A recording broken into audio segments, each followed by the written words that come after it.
सवर्ण आरक्षण विधेयक लोकसभेनंतर आता राज्यसभेतही मंजूर झालंय।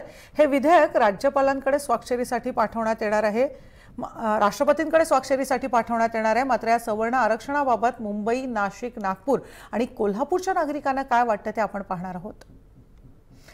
कारण खुल्या वर्गातला आर्थिक मागासांना 10% आरक्षण द्यायला लोकसभेपाठोपाठ राज्यसभेचीही मंजुरी मिळाली आहे। याबाबत सामान्य जनतेतून वेगवेगळ्या प्रतिक्रिया उमटताना पाहायला मिळतात। काहींनी आरक्षण योग्य असल्याचं म्हटलंय तर काहींनी निवडणुकांसाठी मोदी सरकारचा हा स्टंट असल्याचं म्हटलंय। याबाबत बातचीत केली आमच्या प्रतिनिधी सीमा दाते यांनी। सरकारने सवर्ण आरक्षण जे आहे ते संसदेत मंजूर केलंय। एकूणच मुंबईकरांना याविषयी काय वाटतं हे जाणून घेऊया। काय सांगाल, 10% आरक्षण जे आहे ते आर्थिक निकषांवर दिलंय, काय वाटतंय? 10% आरक्षण जे दिले आहे ते चांगली गोष्ट झाली, पण त्याचं इम्प्लिमेंटेशन जे होणार आहे ते आता कसं होतं यावर सगळं ठरेल। कारण आधीच्या ज्या योजना आहेत त्या सर्व जे गोरगरीब आहेत त्यांच्यापर्यंत पोहोचल्या आहेत की नाही याची अजून शाश्वती नाही, तर ते इम्प्लिमेंटेशन व्हावं हीच म्हणजे आशा आहे। देखिए, ये आरक्षण सिर्फ मोदी जो लगा रहे हैं ये सिर्फ इलेक्शन एक मोमेंट देख करके ये लगाया जा रहा है। ये कोई इससे पहले क्यों नहीं लगाए? अभी 2-3 महीना बचा है, इसके वजह से ये लगा रहे हैं, नहीं तो इसके पहले भी लगा सकते थे। यही मैटर है। आरक्षण हे निवडणुकीच्या तोंडावर आल्यामुळेच आरक्षण दिलं जातं। यापूर्वी 4 वर्ष सरकार झालंय, त्यांना जाग आली नाही। आज आरक्षणाचा मुद्दा उपस्थित करून लोकांना भळवण्याचा प्रयत्न करतं, हे साफ चुकीचं। आरक्षण हे फक्त जे आर्थिक दृष्ट्या जे दुर्बल आहेत त्यांना फक्त आरक्षण दिलं पाहिजे। ज्यांची परिस्थिती सुधारलेली आहे ह्या लोकांना जर हे आरक्षण जे आरक्षण दिलेलं आहे 10% आर्थिक निकषांवरती, त्याविषयी तुम्हाला काय वाटतं? योग्य आहे का? फायदा होईल? सरकारचा निर्णय हा अतिशय योग्य असून माझं त्याला 100% मत आहे। पण ही आरक्षण योग्य वेळी दिलं। आजपर्यंत मोदी सरकार जे आहे ते रोखठोक निर्णय घेणारी सरकार आहे, त्याबद्दल मी त्यांचं अभिनंदन करतो। आणि हे जे दिलेलं जे आरक्षण आहे हे आरक्षण आर्थिक दुर्लभ गटातील जे लोक आहेत ज्यांच्या शिक्षणासाठी किंवा नोकरीमध्ये त्यांना आणण्यासाठी आणि जे ग्रामीण भागातले विशेषतः लोक आहे, कारण की कसं आहे ग्रामीण भागातलेला जो मागासलेला वर्ग आहे ज्यांच्याजवळ म्हणजे फी भरण्याजोगती सोय नसते त्या लोकांसाठी अतिशय योग्य। जे हुशार विद्यार्थी असतात ज्यांना पैशासाठी म्हणजे पायदळी याच्याजवळ जावं लागतं त्यांना ह्या आरक्षणामुळे नक्कीच फायदा होईल। मी याबद्दल सरकारचे मनपूर्वक आभार मानतो। मोदी सरकारचा हा निर्णय खूपच वाखाणण्याजोगा आहे की त्यांनी यावेळी हे जे दिलेले आहे रिझर्वेशन हे त्यांनी स्पेशली जे आर्थिकदृष्ट्या जे दुर्बल आहे त्यांच्यासाठी दिलेलं आहे, तर त्याचा नक्कीच फायदा होईल। आता आपल्याला पाहायचं आहे कि ते कसं इम्प्लिमेंट होईल येणाऱ्या काळामध्ये। बहुत बढ़िया आरक्षण दिया इन्होंने और इसमें बिल्कुल पारदर्शिता है और किसी ने तो निर्णय लिया, इसकी बहुत दिनों से ज़रूरत थी। इसके पहले जो आरक्षण था उसमें बहुत कुछ क्रिटिकल था, वो अच्छी चीज़ें नहीं थी। अभी भी उसमें बहुत कुछ सुधार होने की ज़रूरत है, लेकिन उससे हमें नहीं मतलब। लेकिन अभी जो आरक्षण मिला है वो बहुत अच्छा है और इससे बहुत लोगों को फ़ायदा होगा और चुनाव से इससे कोई मतलब नहीं है। इससे पहले 4 साल जो सरकार रही उससे पहले क्यों नहीं हुआ? कितने युवा बेरोजगार हैं, कितने क्या बोलते हैं खेती वाले सब लोग पैसे के बगैर भूखे आत्महत्या कर रहे हैं, कोई इनका पूछने वाला नहीं है। इसके बाद अभी 2-3 महीना इलेक्शन आया तो ये लोग मोमेंट बना लिया कि आरक्षण देते हैं, लेकिन कोई अभी समझौता इस पे पक्की नक्की कोई बात नहीं हुआ है। कॅमेरामॅन राजेंद्र पवार सह सीमा दत्ते, जय महाराष्ट्र, मुंबई। आर्थिक निकषावर आरक्षण द्यायला पाहिजे अशी प्रतिक्रिया नाशिकच्या विद्यार्थ्यांनी सुद्धा दिली आहे। तर हा निर्णय म्हणजे निवडणुका डोळ्यासमोर ठेवून घाई गडबडीत घेण्यात आल्याचं देखील काही युवकांना वाटतंय। या संदर्भात नाशिकच्या तरुणांची बातचीत केली आमचे प्रतिनिधी किरण गोटूर यांनी। उच्चवर्गीय लोकांना सुद्धा आरक्षण आता देण्याचा एक निर्णय जो आहे केंद्राने घेतलेला आहे। या सगळ्या निर्णयावरती नाशिकच्या युवकांना काय वाटते हे आपण विचारूया। माझ्यासोबत काही नाशिकमधले हे कॉलेजमधले विद्यार्थी आहेत, त्यांना आपण विचारूयात काय वाटते तुला की केंद्राने जो निर्णय घेतलेला आहे त्याचा कितपत फायदा हे भाजपला होईल किंवा या निर्णयाचा फायदा जो आहे तो कुठेतरी लोकांना होईल असं वाटतंय? सगळ्यात पहिले हा निर्णय जो घेतलाय त्यांनी हा घाईघाईत निर्णय घेतलाय। कारण की आत्तापर्यंत मराठा समाज, धनगर समाज, मुस्लिम समाज ह्या लोकांनी आरक्षण मागण्यासाठी मराठा समाजाने ते 51 मोर्चे काढले। त्यानंतर धनगर समाज अजूनही आरक्षणासाठी लढत आहे। त्यानंतर मुस्लिम समाजसुद्धा आरक्षणासाठी लढत आहे। आणि यांनी 3 दिवसात हा घाईघाईत निर्णय घेतलेला आहे। हा मला तरी वाटतं हा निवडणुकीच्या तोंडावर त्यांनी हा घेतलेला निर्णय आहे। त्यामुळे हा कितपत यांना फायदा होईल हे मला तरी नाशिकमधून तरी वाटत नाही। आरक्षण फक्त आर्थिक निकषांवर पाहिजे, बाकी जातीवादी वगैरे असं काही नको, एवढीच इच्छा असते। मी पूर्णपणे ॲक्सेप्ट आहे या डिसिजनला. म्हणजे आतापर्यंत जातीवाद करू नका हे सरकार जरी सांगत असलं तरीसुद्धा जातीप्रमाणेच आरक्षण दिलं जात होतं की ज्याच्यामध्ये परिस्थिती ज्यांची चांगली आहे ते सुद्धा आरक्षण घेत होते. बट जे हायर म्हणजे ओपन कॅटेगरीतले जे स्टुडंट आहे ते हुशार असून सुद्धा कॅटेगरी नसल्यामुळे आणि परिस्थिती गरीब असल्यामुळे त्यांना नोकरी करून शिकावं लागत होतं, अशी ही सत्य परिस्थिती होती. त्याच्यामुळे जर जातीनुसार न देता मेरिटनुसार आणि आर्थिक परिस्थिती कन्सिडर करून जर आरक्षण दिलं जात आहे तर जरी तो डिसिजन घाईगर्दीत असेल किंवा कसाही असेल किंवा निवडणुकीमुळे असेल पण तो नक्कीच फायद्याचा ठरेल.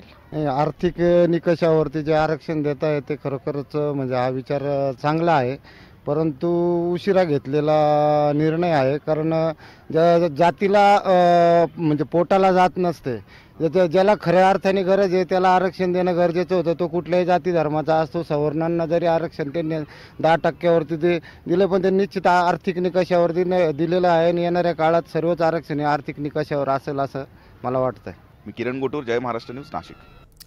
आणि सवर्ण आरक्षणाबाबत विद्यार्थ्यांतून विविध प्रतिक्रिया उमटताना बघायला मिळतात. काहींनी हे आरक्षण योग्य असल्याचं म्हटलंय तर काहींनी निवडणुकांसाठी मोदी सरकारचा स्टंट असल्याचं म्हटलंय.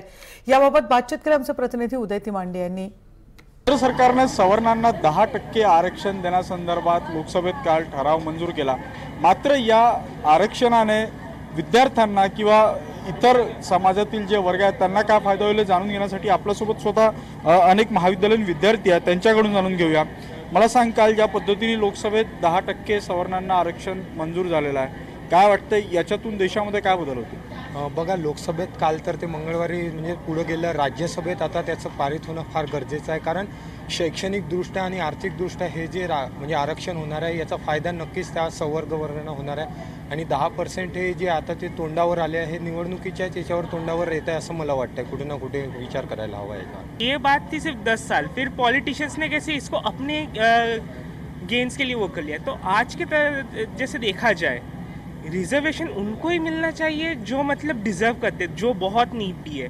ऐसे में तो ऐसा होता है जो रिजर्व कैटेगरी है उसमें भी लोग जो मतलब उनके पास प्रिविलेजेस है फिर भी उसका फ़ायदा उठाते हैं, और जो मतलब डिज़र्व करते हैं उनके पास बेसिक एम्यूनिटीज़ ही नहीं है. जैसे उनको अगर पढ़ाई की बुक्स खरीदने के लिए भी 10 बार सोचना पड़ता है, खरीदे कि नहीं, जेरोक्स करे कि नहीं. सो इसको कैसे ये हमारे सोसाइटी को अपलिफ्ट करने के लिए होना, ये कैसे पॉलिटिकल ड्रामा नहीं बनना चाहिए. आरक्षण आता ऑलमोस्ट 49% वर आला आहे देशात आणि 50-50चा प्रॉब्लेम झाला आता की 50% लोकांना आरक्षण आणि 50% लोकांना आरक्षण नाही आहे. तर प्रॉब्लेम राहू शकते. त्यामुळे टॅलेंटच्या बेसिसवर जर आरक्षण देण्यात आलं ते जास्ती चांगलं राहील जातीच्या भरोश्यावर देण्यापेक्षा तरी सध्या. सो आगती केलं पाहिजे आणि थोडंसं हे पॉलिटिकली वाटत आहे कारण की इलेक्शनला जास्ती वेळ राहिला नाही आता. तर पॉलिटिक म्हणजे इलेक्शन जवळ येत आहे त्याच्यामुळे आरक्षणच्या मागण्या ज्या मंजूर होत आहे, पण असं पाहता म्हणजे आरक्षण गरीब लोकांना दिलं तर अधिक चांगलं, पण त्या आरक्षण दिलं म्हणून सगळे लोक जर त्याचा फायदा घेत असेल तर ते चांगलं नाही आहे. म्हणून थोडंसं मग देत आहे आरक्षण तर मग तुम्ही सगळ्या कॅटेगरीला आरक्षण द्या, नुसतं सवर्णांनाच नको. टॅलेंट मागे तर पडेलच कारण त्याचा फायदा ऑलमोस्ट सगळे रिच आणि पुअर सगळे लोक त्याचा फायदा घेईन त्या आरक्षणचा. म्हणून थोडं टॅलेंट मागे जाईल. जर तुम्ही टॅलेंट बेसिसवर बघितलं तर मग सर्वांना इक्वॅलिटी होईल. आतापर्यंत ओबीसी यांना सगळ्यांना आरक्षण होतं पण ओपनवाल्यांना नव्हतं. पण कुठेतरी जाती धर्म इथे पण येत आहे. कॉलेजमध्ये शिकवलं जातात की सर्व इक्वल आहे, सर्वांनी इक्वल मानून चालावे, पण कुठेतरी ओपनवाल्यांना पण पूर्ण फीस भरावी लागते. यांची कास्ट निघते, यांना अर्धी फीस माफ होतात आणि अर्धी तर यांना पैशाची व्हॅल्यू राहिलेली नाही. त्यामुळे यांना शिक्षणाचं महत्त्व कळत नाही, टाईमचं महत्त्व कळत नाही आहे. आणि जर कुठेतरी जर आपण पूर्ण पैसे भरले, फीस पूर्ण भरली तर शिक्षणाचं महत्त्व कळते. आणि जर इथं आता आरक्षण येत आहे मधात तर इथे नक्कीच कुठेतरी टॅलेंट कमी होत आहे. व्हिडिओ जर्नलिस्ट मिथुन आत्मनेसह उदय तिमांडे, जय महाराष्ट्र न्यूज, नागपूर. आणि केंद्र सरकार आरक्षणाबाबत घेत असलेल्या निर्णयावर कोल्हापूरच्या तरुणांनी साशंकता व्यक्त केली. ज्यावेळी या निर्णयाची प्रत्यक्षात अंमलबजावणी होईल त्याचवेळी हा निर्णय योग्य समजू अशी प्रतिक्रिया त्यांनी दिली. त्यांच्याशी बातचीत केली आमचे प्रतिनिधी ज्ञानेश्वर साळुखे यांनी. सवर्ण समाजाला 10% आरक्षण देण्याचा निर्णय केंद्र सरकारकडून घेतला जाते. लोकसभेत हे विधेयक मंजूर झाले, आता राज्यसभेत ते मंजूर होणार आहे. या सगळ्या पार्श्वभूमीवर कोल्हापूरचे तरुण आपल्यासोबत आहेत, त्यांच्या नेमक्या प्रतिक्रिया जाणून घ्या. काय सांगाल, केंद्र सरकार जो निर्णय घेतोय ते कितपत योग्य वाटते? याआधी सुद्धा मराठ्यांना आरक्षण मिळालेलं पण ते कोर्टामध्ये अडकलं. त्याचबरोबर जाट समाजाला मिळालेलं ते सुद्धा कोर्टामध्ये अडकलं. ह्या शासनानं आम्हाला आरक्षण दिलंय, पण ते सुद्धा आता परत कोर्टाच्या यात अडकते की काय असंच वाटायला लागलं. आणि मराठ्यांची मागणी अशी होती, सातत्यानं मागणी होती की मराठ्यांना आरक्षण हे मिळालं पाहिजे. पण आत्ता असं वाटते की यातून काही म्हणजे आम्हाला काय लाभ होणार आहे की नाही हेच काही कळत नाही. परत यात अडकलं तर आम्ही काय करावं. मराठा महासंघाचे संस्थापक अण्णासाहेब पाटील यांनी आर्थिक निकषावर जे आपल्या लढा घेतला त्या ह्या वेळेला मिळालं आरक्षण. बट असं झालं की 10% आरक्षण फक्त महाराष्ट्र SC-BC हे 10% आरक्षण फक्त महाराष्ट्रापुरतं मर्यादित आहे. आम्हाला केंद्रात देखील आरक्षण मिळायला पाहिजे. हे 10% आरक्षण देऊन आमची फसवणूक केली आहे सरकारने. आता इलेक्शन आलं त्यामुळे कदाचित त्यांनी तसा निर्णय घेतला असेल. ते कितपत अंमलबजावणी करतील हे त्यांच्यावर आहे. केंद्रात आपलं 10% आरक्षण मिळाले, पण त्यात मराठा समाजाला आपल्याला मिळणार आहे काय लाभ त्याचा, हे आम्हाला विचारायचं आहे फक्त. काय सांगाल तुम्ही?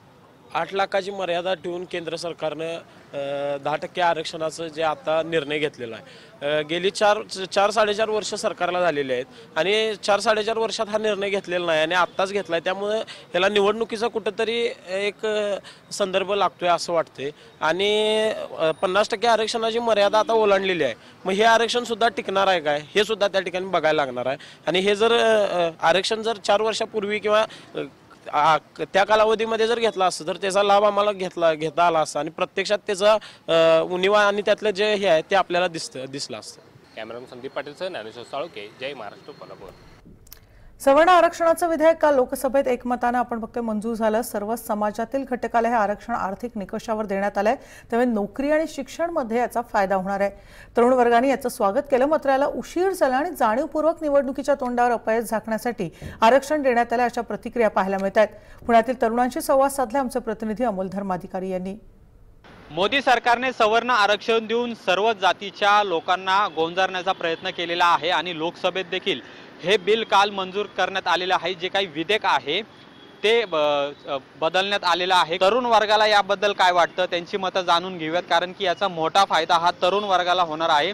नोकरी असेल किंवा शिक्षण असेल यामध्ये या आरक्षणाचा नक्की फायदा सर्वच जातीतल्या लोकांना देखील होणार आहे. काय सांगाल, सर्वप्रथम या आरक्षणाचं स्वागत करता का? स्वागत तर करावं लागणार आहे, कारण की हे जर आरक्षण द्यायचं होतं तर एवढा उशीर का, ते ह्याच्या आधी का दिलं नाही. दुसरा विषय म्हणजे भारत देशावर जे आरक्षणाच्या कुबड्या दिल्या जातात त्या कुबड्या कशाला पाहिजे. तुम्ही भारताची गुणवत्ता ह्याच्यामुळं मागं खेचताय. आमचं असं म्हणणं आहे की शिक्षण हे सक्तीचं करा आणि शिक्षण हे मोफत करा, जेणेकरून हे जे आहेत शिक्षण घोटाळेवाले जे आहेत, जे राजकीय व्यक्ती ज्यांच्या शिक्षण संस्था आहेत त्या शिक्षण संस्थांना आळे बसतील. जेणेकरून शिक्षण मोफत आणि सक्तीचं झालं जर तुम्ही म्हणता ना जसं की पडेगा इंडिया तर बी बडेगा इंडिया, ते म्हण एकदा सातत्यात येईल.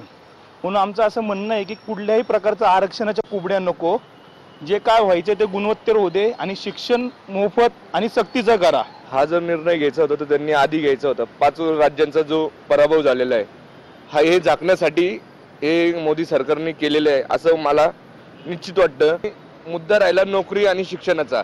शिक्षण आज लहान मुलांचं जरी ॲडमिशन घ्यायचं म्हणलं तरी खाजगी संस्थांमध्ये 60,000 रुपये फी आहे. आज तुम्ही बघितलं दिल्लीमध्ये केजरीवाल सरकारने पाहिलं तर सरकारी शाळा खाजगी लेवलला एवढं डेव्हलप केलेलं आहे. हे सरकार त्यांना दाबण्याचा प्रयत्न करत आहे. विकासाच्या बद्दल कुठलाही कोणीही पक्ष असू दे एकमेकाला दाबता कामा नये. सरकारने जरी या विधेयकाला जरा उशीर लावला असेल तरी नोकर वर्गासाठी आणि शिक्षणासाठी याचा चांगला फायदा होणार आहे. जरी सरकारने फुल नाही फुलाची पाकळी जरी दिली आहे तरी लोक यात पाकळीचा पूर्णपूर उपयोग करून घेतील आणि गरीब वर्गासाठी याचा चांगलाच नक्की उपयोग होईल. याला नक्कीच उशीर झालाय, पण असं पण म्हणता येणार नाही की प्रत्येक जातीचा आणि विचार केला नाहीये.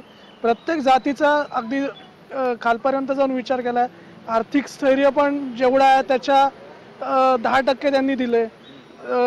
काही ना काहीतरी द्यायचा प्रयत्न केला की जेणेकरून प्रत्येक समाजाचा एक विकास स्वतःहून घडेल. त्यांनी एक सबका साथ सबका विकास जो टॅगलाईन वापरली आहे त्याचा त्यांनी कुठेतरी वापर केल्यासारखा दिसतोय, पण तो फुलफिल होण्याची गरज खूप होती. दोन्ही सभागृहात जे संमती मिळाली तर ते चांगलंच होईल, पण न्यायालयाच्या याच्यावर टिकलं पाहिजे एवढं तर नक्कीच आहे आणि टिकेल सुद्धा असं मला वाटतं. विकासाच्या मुद्द्यावर सत्तेत आलेलं आहे मोदी सरकार आता जातीय रंग देऊन या देशाचे वातावरण बिघडवण्याचा प्रयत्न करत आहे। आरक्षणाचा विचार केला तर आज सरकारी आणि शिक्षणामध्ये खाजगी संस्थांचं वाढलेलं प्रमाण, यातून जो फायदा होणार आहे, खाजगी क्षेत्रामध्ये तर आरक्षणाचा उपयोग काहीच होत नाहीये। त्यामुळे हे आणि सर्वोच्च न्यायालयात जर हे आरक्षण गेलं तर हे टिकेल असं वाटत नाहीये। त्यांनी 4 वर्षात जी आश्वासनं दिली त्यातून फक्त गाजरच आणि दुसरं काही मिळालं नाही जनतेला, आणि याचं हे पण आरक्षण गाजरांवरतीच आधारित असतं वाटतं। व्हिडिओ जर्नलिस्ट निकेतन माने सोबत अमोल धर्माधिकारी, जय महाराष्ट्र न्यूज, पुणे। आपण फक्त आर्थिक दृष्ट्या मागास असलेल्या सवर्णांना आरक्षण आता जवळजवळ आता लागू होणार आहे। आपण बघतोय की लोकसभेनंतर राज्यसभेमध्ये आरक्षण आता पारित झालेलं आहे, राष्ट्रपतींकडे आता सहीसाठी जाणार आहे। त्यावर लोकांच्या नेमक्या काय प्रतिक्रिया होत्या ते आपण जाणून घेतल्या, याबद्दल सुद्धा आपण असंच बघणार आहोत।